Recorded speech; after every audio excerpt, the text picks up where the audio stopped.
States federal fucking government. So it would make sense that we'd have Bill Gates coming out there to try to, every president is hobnob with him. Microsoft's standing is not really in danger with the federal government, but Bill Gates is absolutely over there lobbying to keep that list in check because, first of all, MSNBC stands for Microsoft. Microsoft is a part of MSNBC. They change their name, they'll spin it around or whichever way.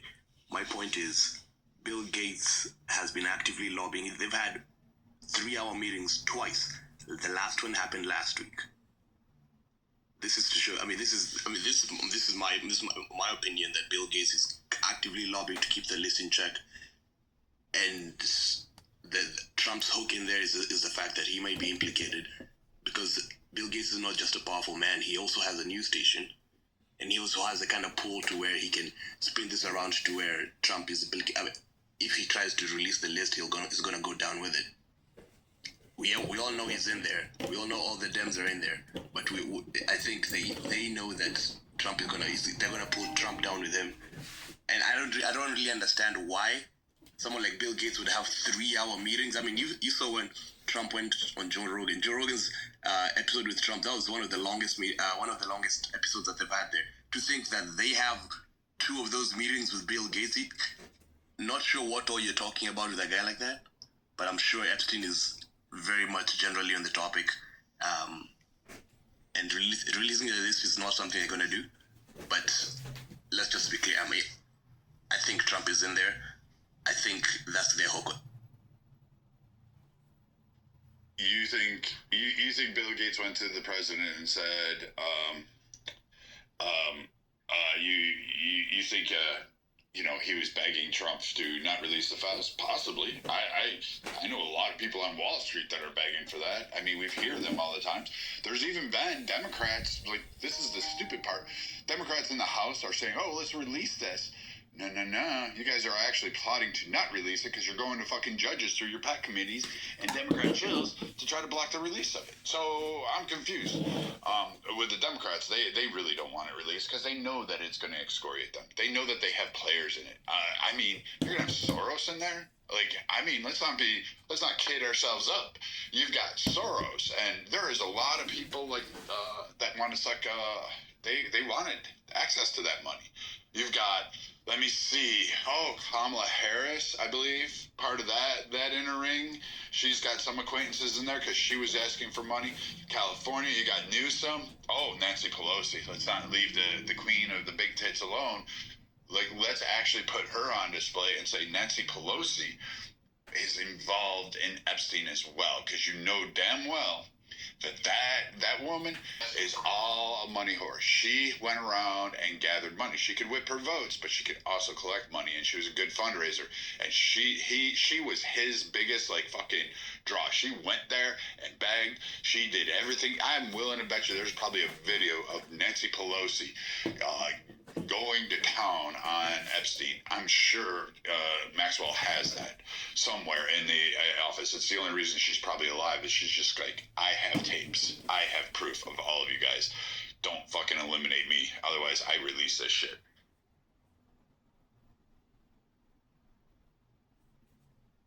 Can't they seize it from her? Can't they take it from her and kind of force her? I invited up the Simpson characters. I don't know who these guys are, so... Brad, you do know me. Oh. Well, okay. Simpsons characters. Why are you guys Simpsons? Just go by your name. Are you kidding? I do it. Let's just see. I've done it. So far, people have gone on this app and said horrific things about my daughters. You've got an Agent P who likes to go around on the app and say, "Oh, I was evicted from my home," which that never happened. Number 2 says that I murdered my wife. That never happened. So I still stay with my whole name and my whole chest. So I look at people like Agent P and I just go, yeah, single cell amoebas that are troglodytes on the app. I'm they'll never do anything. They'll never achieve anything, and they'll never be listened to. I just look at their accomplishments and say, okay, you got the Aaron Burgers. He likes to do the same shit. He's another piece of shit. He goes around by dark now, and he's trying to pretend he's an angel, but for the longest time, he was Jew, and he was, oh my God, anti-Israel. He was in every room trying to clip every conservative for being or anti-Semitic, including this room. He was known to do that to conservatives in this room.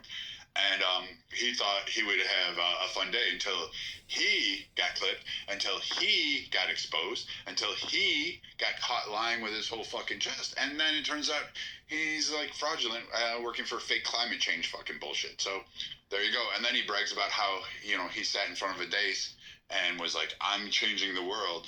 And in reality, he was just scamming from the federal government, your tax dollars. Okay. So there you go. But Brad, let's stipulate that people that use their real names are braver and stronger and more noble than people that are anonymous. No, I don't say that. I just think that you should go through this world and stand with your name on it and be proud of who you are. You'll make mistakes. You'll fall. You'll have all families, all names rise and fall in this world. It's up to you to end it on a high note, and all of your mistakes are just badges of honor to carry with you. You don't learn from your victories as much as you do your defeats and your failings in life. And I'll never hold anybody back for failing. I'll never condemn you for that, but I will sit there and slap that hypocrisy label on you, and I will smack you like the little broke bitch boy you are if you try to come up and go to somebody or myself and say how great you are in comparison, and then all of a sudden turn around and find out you're one of the fucking pieces of scum that we really don't try to be, we don't really want to emulate, but you turn out to be one of those freaking pieces of scum that I hate. Okay, I agree, but I've been on Clubhouse since the very beginning, and I've always used different cartoon characters. I've rotated through 50 cartoon characters, and I've always said from the beginning, people who use their real name are brave, and what proves that they're brave is there have already been 3 murders of people who use their real name. So people who use their real name are choosing to risk their lives for the right thing, and I admire that. But I'm not going to. That's fine. But anyway, what was your point? Let's get back to the Epstein thing. Yeah. And who's Bart? Why does Bart have Will C upset? I know who Will C is, but Okay. Bart, why do you have Will C upset? I don't. First of all, Bart is my. Let me explain how I access Clubhouse, Brad. I'm going to try to be very brief. I have a Verizon iPad and a T-Mobile iPad, and the reception on one gets bad. So that's why I always have 2 cartoon characters in each room. One is Verizon, one's T-Mobile. But I want to address the Epstein stuff. I think that, first of all, there are certainly a lot of pedophiles in both political parties, a lot of rich pedophiles in both parties. However, I think a neutral, honest, ethical person would say that of the people on the Epstein list, most of them didn't do anything wrong. Most of them just wanted Epstein to donate money to their pet causes. That's why the head of Harvard and the head of MIT was kissing Epstein's ass, not for pedophilia, but because they wanted his money. Now, we as a society have to figure out how do we deal with a list where we know, let's say 5 or 10% of the people are pedophiles, and we know 90% are innocent. And I don't know how to deal with that as a society, but that's what a grown-up conversation would be. I think a conversation that says every single person on the list is a scumbag who should be humiliated, I don't think that's a reasonable conversation, and I say that with respect. I would agree with you if we were in a normal political environment, but it seems like it's solely focused. Like, I'm well aware that Trump was on the airplane, well aware that Epstein has recorded and impugned and stated that, hey, let's stop at whatever his golf course is in New Jersey, and flew up there and went to go see Trump on a golf course. I'm aware that Trump didn't necessarily like Epstein. They ran in similar circles, but didn't really necessarily like each other. There was some disagreement or some disgruntlement where Trump threw Epstein out of Mar-a-Lago. That's been pretty prominent, and Trump hasn't really discussed on it. I am aware that Trump is the only one to sit down for a deposition. That's striking to me. That one is eye-opening and revealing if he's the only one to do so. He's also the only one named in depositions as not partaking in the events. So far, on the ones accumulated, and on the list, and in the Maxwell trial itself, he wasn't listed. So I'm confused as to why everybody seems to zero in on Trump and the Epstein. Like, he made the promise casually. He didn't really make a promise. He casually inferred to it.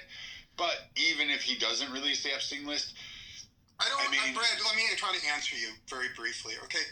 I don't think that any of the Epstein mud is going to stick to Trump, and I think it's for a reason that you've never brought up. To the best of my knowledge, you've never brought this up. The reason, and you're welcome to criticize me, but don't interrupt me, okay? The Democratic Party has a 20-year track record of inventing fake rape charges against Republicans, right? It's a very, very popular technique. The Democratic Party will find a Republican they don't like, they'll invent a rape charge. Obviously, they accused Trump of raping a woman in a dressing room, but more importantly, and it's easy for you to prove everything I'm saying, the Democratic Party decided to falsely accuse the Duke lacrosse players of rape.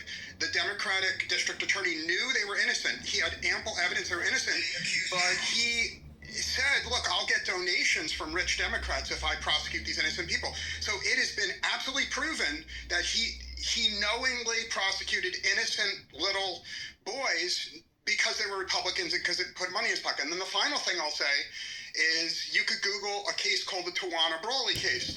In New York, the Democrats invented a false rape charge against some Republicans, and they were ready to put these Republicans in prison for life on obviously false rape charges. And you could go on and on and on. It's very easy for you to confirm. So I'm trying to be politically neutral. I know of zero examples of the Republican Party deciding to frame Democrats who are innocent of rape, but I know there's so many examples. So I think as Trump makes those cases well known, I just think none of this mud will stick to him, but I'm eager to hear people criticize. Hey, Augustus, how's it been? I haven't seen you in a hot minute. How you doing, my friend? Yeah, it's been a while, man. It's been a while. Just jump back in Clubhouse to see what's popping, and hear the hot takes from some of the smartest minds. So then I came in here. No, I'm joking. So cool. Nice to be. Good to have you back.